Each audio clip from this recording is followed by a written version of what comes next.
So in today's video, we are going to take a look at another techno classic. I really like to do this because it's kind of, I pay the respect for those tracks that become really milestone in the electronic music history, especially house and techno history. And I think this is one of those. And the track is called REJ by U-He, or I'm not sure how the artist is called. I think they're from Germany. So yeah, so one of those.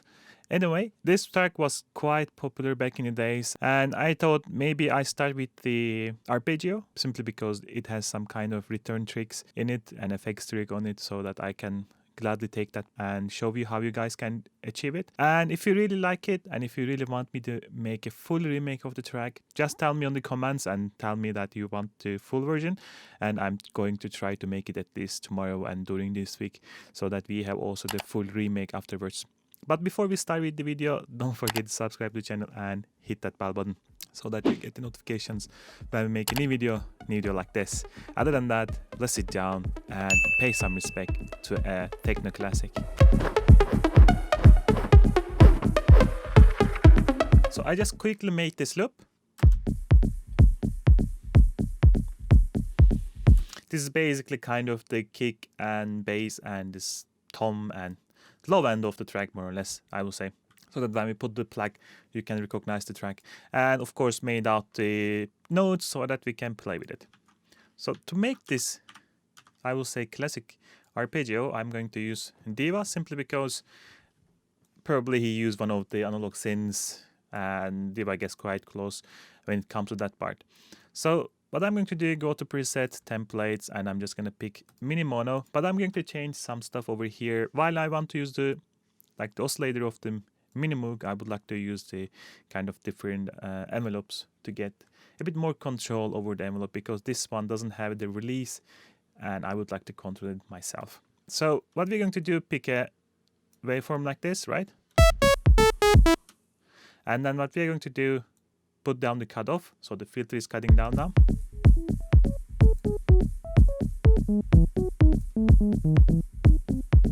We have to make this super plucky, and I'm going to change the envelopes to the analog envelope so that I have a bit more control over here. So we're going to bring this down and we're going to increase the envelope. So envelope 2, so this guy over here is controlling the how fast the cutoff will open and close depending on the envelope shape. So in this case we are going to get the plug sound, so that means that this will open very fast and close down very fast as well, something like this. So this will give the sound really plucky sound. Let's pick the first one, get this down something around here,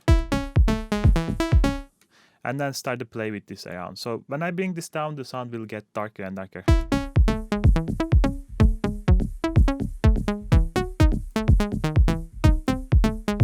So the original sound is much darker. It's something like this.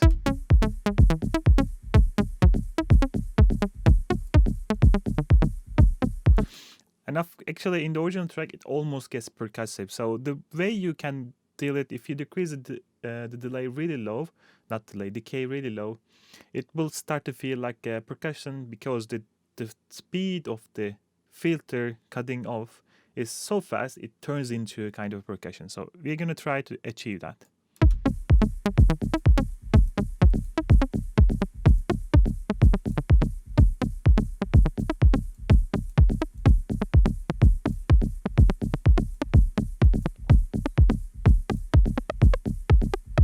I feel like it was on the range here, so it was a bit lighter sound, so we're gonna do this like that.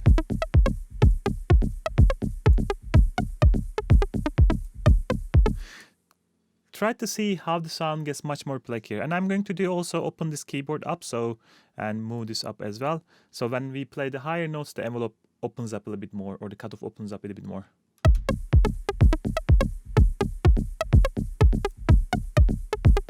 And we're going to give some emphasis so that a bit resonance while the cutoff is moving.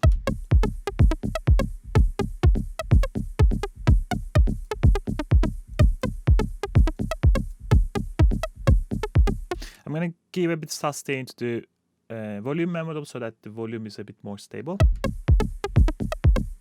Again, take a look how much the sound changes.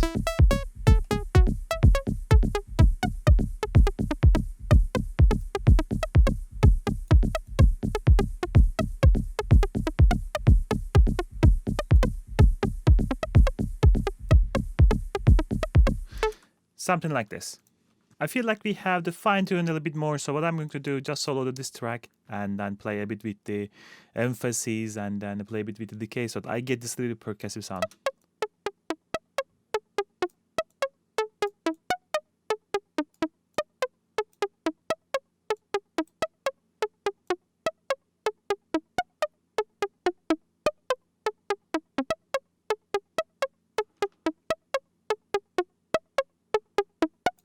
And this additional feedback also makes this sound really like a plaqué. Just to demonstrate it, let me put this volume down and increase the feedback so you can hear actually.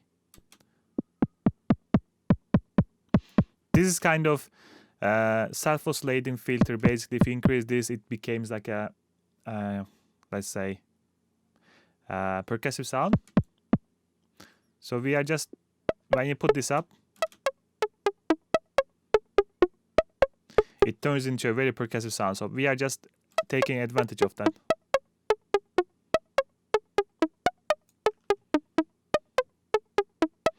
As you can hear now, the sound gets much more like a percussive pluck.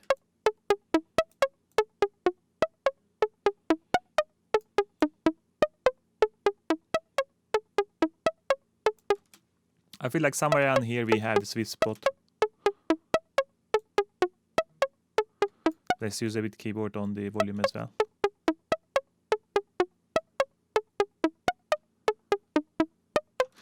I think that's good enough for the original sound. The original sound has this really nice reverb and delay and very subtle but very kind of, let's say, nice, or I don't even know the words to describe it. It's really this kind of subtle but makes the sound, because this sound itself, it's really nice, but it's not like there. Like you see that it's not complete enough. It is very dry. So what I'm going to do, just for this case, because I want to have a cleaner reverb, because in the original track it was a very clean reverb. So to get similar clean reverb, I'm going to use the 540 Pro R. Unfortunately, Ableton's own, let's say, the reverb sound is not that clean. It always gets this color into the sound. And for this case, it is not the best solution, I would say. So the original track had two textured reverbs. The first one was like a bit darker reverbs, like subtle and makes the sound a bit more ambient. And the second reverb was on the high notes. I actually don't know if he just automated it or just had the long reverb and used the cutoff filter, so only the high notes are heard. What I'm going to do, I do it separately. I'm going to put a insert on the original sound, make it more ambient, and then put 2 cents to make that ambient sound. So let's start with this one. I will start with the 100% mix here so that I can hear the reverb color. So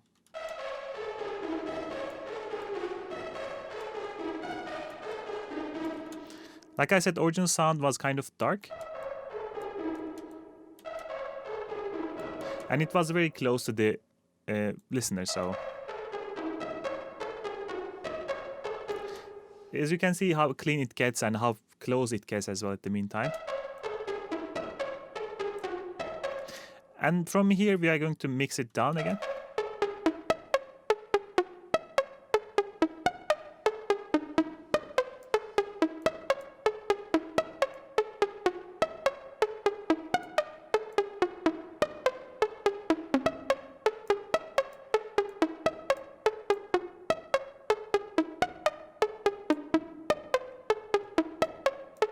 But I feel like it's just getting into the waves a bit too low, too much low end. What we are going to do, we are going to cut that off.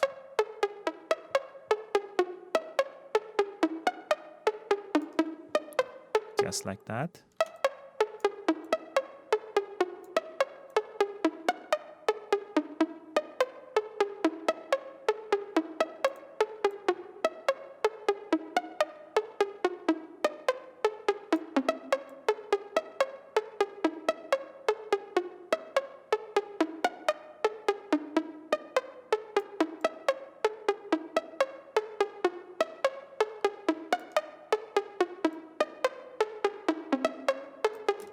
This is good enough. After this point, we are going to create 2 cents. Oops, sorry. That's not what I meant.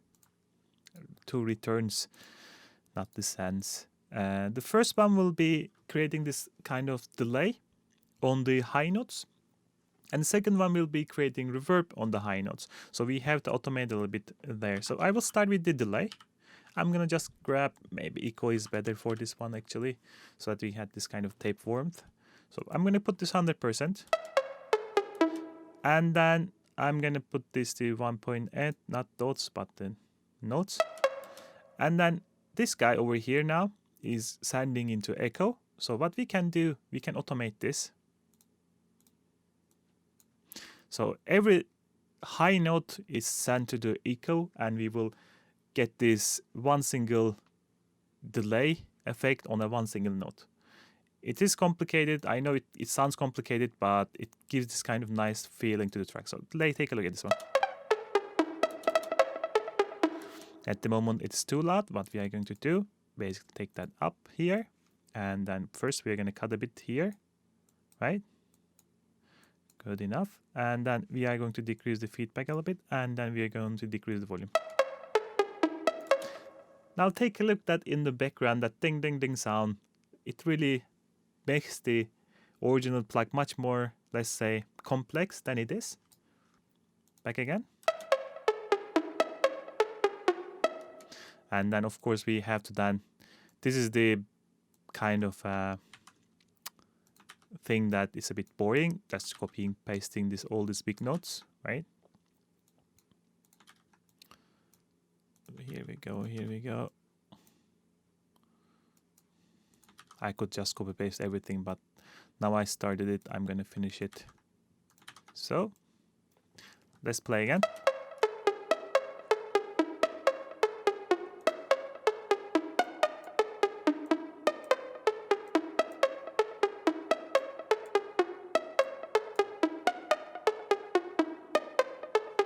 In the original track, actually the plug sound was kind of panned to the right, so I'm not going to do it simply because then it's harder to understand what is going on, but just keep that in mind, so you should be panning a bit right. But if you make a full remake, then I will be probably doing that. Don't forget to let me know if you want it. So what additional thing that you can do here is adding a compressor and then sidechaining it to the original plug sound, so that when the plug hits you, slightly duck that wet sound. So we are going to do it this way. And we are going to just solve this now. And put an echo finally, maybe here. I just hear this super lows. Let's get rid of those. Again, together.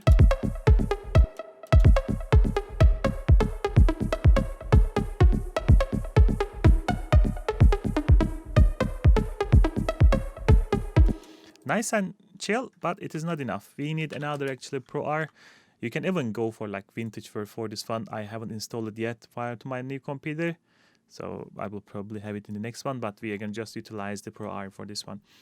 For those who wonder what happened with my old computer, so I bought a new one, really nice and good computer, but I have to like copy my Windows from old computer to new computer, and then I create this install CD, but then I forget that I actually created that CD to my SSD, and it just messed up my SSD, and I saved the things that is important, but because saving itself takes also too much time, I was like, yeah, whatever, I can take this a new beginning. So probably my folder structure will be slightly different in the future here, but I will keep the same idea.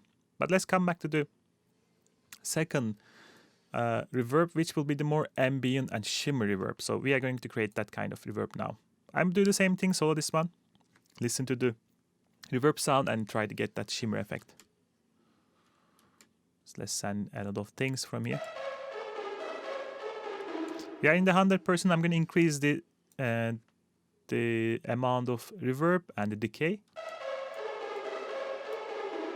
And then we are going to boost rather than cut on the high end this time. See how washy it gets, and then we're going to push this part now.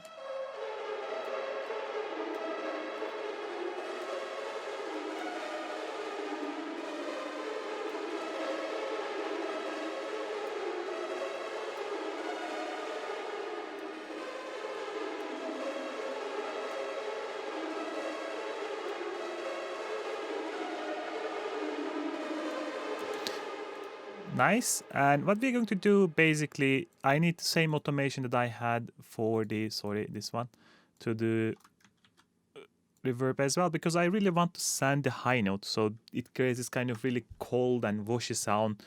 If you use it all the time, it will get a bit too much. So what we are going to do, we are going to click that and paste that here as well. So again, the same idea, we are sending the initial high note to the shimmer reverb. So if I don't solo this anymore and put this up down.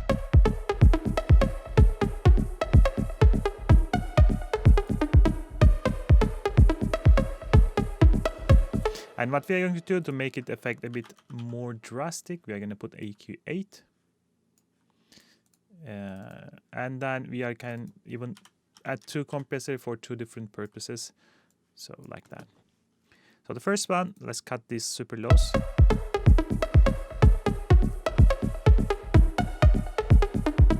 And the second one, I'm going to compress this a little bit so that we have a bit more compressed reverb sound.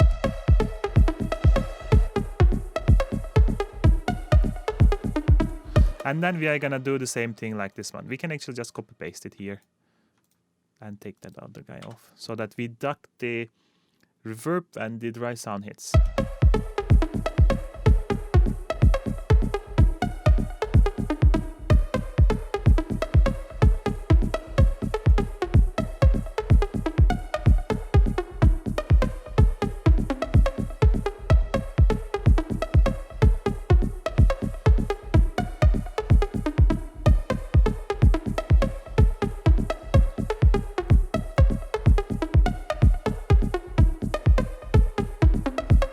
Just like that.